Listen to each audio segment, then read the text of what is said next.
First up, we have the governor of Wisconsin on the phone with us, Scott Walker, who is subject to a recall attempt in the state of Wisconsin because of the bang-up good job he has done in trying to reform some of the practices involving collective bargaining and state employees in the state of Wisconsin. Governor, welcome, and thank you for giving us some time with you today. Hey, Rush, my pleasure. Great to be with you and your listeners. Now, let me set this up by letting people in the audience know some facts. You took office in January 2011, and at the time, as governor, you faced a budget deficit of $3.6 billion. You made some decisions. That deficit is now a projected $300 million surplus without raising taxes, without furloughs or layoffs for state employees. You have also asked state employees to pay 12.6% of their health care premiums. Private sector workers pay double that. You've asked state employees to contribute 5.8% of their salary toward their pensions. They previously paid zero. You've got an excellent track record in turning the state around. Why do they want to get rid of you? Well, I think that's a logical question. I think the bottom line is the big government unions in Washington, more than anything, want their money, and they don't want their workers' money. It's not just about collective bargaining or pensions or anything else like that. It's about the fact I also gave the nearly 300,000 public servants, the people who legitimately work hard every day for both our state and our local government, Wisconsin. I gave them the right to choose, which means they don't have to be a part of a union anymore, and their union dues can't be forcibly taken out of their paycheck. That's what this is really about. That's why they're going to break the bank to take us on this summer, these recall elections, and everything else is kind of air cover for that because our reforms are working. Signatures are due today, is that right? That's right. How does this recall process work? Yeah, it is bizarre. They need to get at least a quarter of a number equivalent to a quarter of all the votes cast for governor in 2010. And so that's just over 540,000. They'll probably turn in close to 700,000 today. But remember, that's equivalent, meaning in our state, you don't actually have to be a voter to sign it. All you have to be is eligible to vote, which means 18, not a felon, and lived in the state for at least 28 days. So you can imagine all the shenanigans in there. But from what they say, they're probably going to turn in 720,000 today.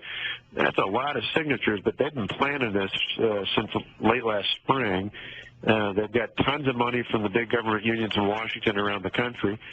And, in comparison, and they went out and solicited some 700,000 signatures, but that's through months and months of preparation, 6 months of effort, 2 months of effort after 6 months of preparation, and they still have fewer signatures in terms of people out there than there were votes cast in the last gubernatorial election, even for the losing candidate, the mayor of Milwaukee. So my hope is if we can affirm the majority of people in the state and get their trust just like we did in 2010, we'll be able to do it again in 2012. Talking to Scott Walker, governor of Wisconsin, subject to recall petition. So the AP is reporting that, as you say, they will turn in enough signatures. I can't remember where, Governor. It might have been Wisconsin, just the past couple of weeks. Or it could have been before the Christmas break, but I read some state doing something similar, and again, it might have been Wisconsin. Petitions had to be submitted, and they were signed by Mickey Mouse and Donald Duck, and they were judged to be legal. We will go through and we will review and challenge all of these. We've got literally thousands of grassroots volunteers willing to help us out in that. But they had a guy on the ABC affiliate in Milwaukee that went on TV and claimed he signed it 80 times. In fact, his quote was something like, well, George Bush cheated, so we're going to cheat too, was essentially what he told the reporter. And under Wisconsin law, only one of those signatures should count, but up until we went up to court, the campaign was the one that had challenged that. Now, the agency that runs elections in the state will have to review those. But, again, I said 3 or 4 months ago, at least, when they first talked about the date of the recall, I said, if you think about it, if they get 9,000 or 10,000 union activists, and whether they're people in the state or people they had to pay to come in from somewhere else, one way or another, they were going to get enough signatures. Even with some of these other ridiculous cases, they'll probably still get enough because we saw it in Ohio, and we saw them putting the bodies in that they needed to do it. The key quest here, though, that's unlike Ohio is, in Ohio's case, they never saw the effect of the reforms. In Wisconsin's case, we've seen it that in September when kids like my kids went back to public school, and our schools in nearly every part of the state were the same or better. And then a few weeks ago in December, people got their property tax bills, and for the first time in years, the school tax levies actually went down across the state on average. People have seen, no matter how many attack ads from the big government union bosses, the bottom line is the reforms are working. And so they're living the reforms that you've made. They're actually, they're demonstrable. Yeah, they don't need to, you know, we have a great choice here. We don't even know who the candidate is against us yet, other than we know the real opponent will be this money coming in from out of state from these government unions. But in the end, it's a real choice. You can go back to the days of double-digit tax increases, billion-dollar budget deficits, and record job loss, because in the 3 years before I took office, Wisconsin lost 150,000 private sector jobs. Or we can move forward and ultimately be in a position where we can move the state forward. We've had a net increase of jobs this year. We balanced the budget without tax increases. We did it the old-fashioned way. We made structural changes that think more about the next generation than just about the next election. And we were able to protect core services by making these reforms. That's where I think the majority of people in our state want to go.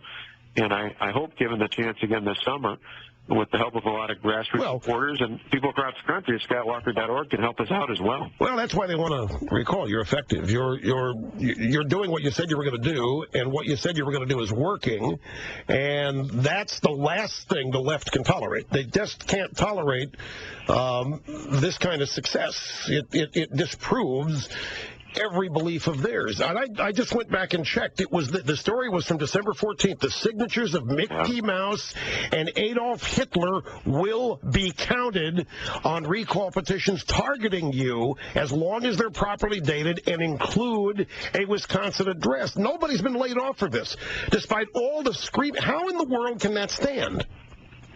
Well, we went through, unlike other states, you know, think of what are the ways you balance a budget. Some states raised taxes, we did. In fact, we lowered the overall tax bill. Some states laid off, including some Democrat-controlled states, laid off thousands of public employees. But look at Illinois. Look at how many people are leaving Illinois. Yeah, well, and it's exactly right. I mean, look at the mess they've got done there. They had massive tax increases. They claimed they were going to do that. In fact, they boldly said in Springfield last year they were doing that instead of doing what we were doing in Wisconsin. They've got a huge fiscal mess. They just surpassed California as the worst bond rate in the country. They've got a 10% unemployment, and they've got continued problems in that state. We took on our problems head on. We took them on. We thought more about our kids and our grandkids' future than we did about our own political futures. And in the end, I believe, I still have faith in the American voter and the voter in Wisconsin. I believe that given the truth, the majority of people in our state will say, you know what, we want leaders who do what they say they're going to do. We want leaders who think about the future, not just about being worried about what group may run ads against them. And in the end, I think we're going to prevail. But it's going to take a ton of support. We raised, in the last 2 months, we raised more money than any candidate for governor ever has, and 79% of those donations came from people who gave us $50 or less. So that's why I always tell folks, go to scottwalker.org, because we're going to have a tremendous grassroots army of supporters out there. Now, we're going to help us take on this big government union money. When does this actually happen? The signatures get turned in today, then they get counted. How long does that take, and when is the actual recall election? The verification process will probably take at least a month, if not longer. We believe, based upon that timeline, you're probably having a June, maybe even early July election. So this will drag on a while. We're ready to do it now. You know, unfortunately for my taxpayers in Wisconsin, this baseless recall effort is going to cost the taxpayers $9 million, on top of the fact that we're probably going to see $60 to $70 million worth of ads and attacks and everything else out there, which I think most people are just sick of. But in the end, that's the way the law is. It is what it is, assuming they have enough valid signatures. We'll have the election by midsummer. But I think it's one of those that's important not only in Wisconsin, I think it's important across America, not only for 2012, but more so long term. And that's why I think the big government unions are so invested in this. They know that when we prevail, this will send a powerful message in every state house and in the halls of Congress that once and for all, people can stand up and do the right thing, the courageous thing, and there'll be people there standing with them. Well, you are. I mean, you're proving that the contentions the unions make, the economic contentions they make, are not true. You're proving that with policy and the results. Your neighboring state, Illinois, had to raise taxes 66%, still didn't help them. You have success on your side. It's just a matter of whether or not it's the age-old bugaboo. whether or not people, voters of Wisconsin, who are living the success, I mean, they can see it, they can see it, mention their property tax assessment, they can see it, or whether they're going to be overcome by emotion and part of the campaigns and so forth. And you are going to have, this is, I think it's bellwether, you're going to have national union support arrayed against you. Yeah, there's no doubt about it. I'm a firm believer in the truth. We saw on a smaller basis, but we saw a similar outpouring of national attention from the big government unions last summer when the 6 of my state senators faced recall elections, and in the end we prevailed and upheld the majority for the state Senate. I believe it was because of the truth. In fact, one of those key elections involved a district nearby Milwaukee, and on the eve of the recall election, the comptroller in that city had to come out and admit that the reforms we put in place will ultimately save that city $25 million and net anywhere from $11 to $17 million of savings each year.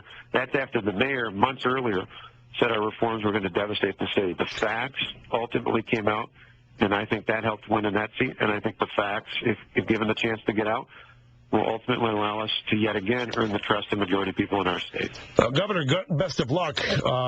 We, of course, as always, we'll be tracking this and stay in touch. Thanks, Scott Walker, the governor of Wisconsin.